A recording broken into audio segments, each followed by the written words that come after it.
बहुत समय पहले की बात है। भारत के एक कोने में सुखीपुर नाम का एक छोटा सा गांव बसा हुआ था। ये गांव बहुत ही हरा भरा और सुंदर था और यहाँ के लोग अपने गांव पर बहुत गर्व करते थे। गांव में हर कोई एक परिवार की तरह रहता था और एक दूसरे की मदद के लिए हमेशा तैयार रहता था। सुखीपुर के लोग मेहनती और ईमानदार थे और यहाँ का मुख्य व्यवसाय खेती था। यहाँ के किसान अपनी जमीन से बहुत प्यार करते थे और अपने खेतों में दिन रात मेहनत करते थे। गांव में कई किसान थे, लेकिन उनमें से कुछ बहुत ही मेहनती और दिलचस्प थे, जैसे रामू, लखन और सोमा। रामू एक बुजुर्ग किसान था जिसने अपनी पूरी जिंदगी खेती करते हुए गुजार दी थी। उसके पास खेती का बहुत अनुभव था और वह हमेशा बाकी किसानों को खेती के नए तरीके सिखाता था।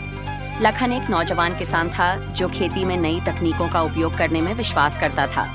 उसे नई चीजें सीखने का शौक था और वह हमेशा खेती को बेहतर बनाने के बारे में सोचता रहता था। सोमा एक महिला किसान थी जो अपने खेतों को बड़े ही प्यार से देखभाल करती थी।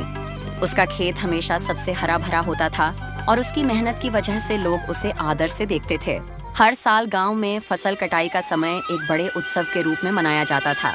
यह समय गांव के लिए बहुत खास होता था क्योंकि सभी किसान अपनी मेहनत का फल देखते थे।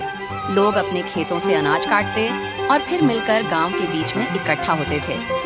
वहां पर एक विशाल मेले का आयोजन होता जिसमें गांव के सभी लोग हिस्सा लेते थे।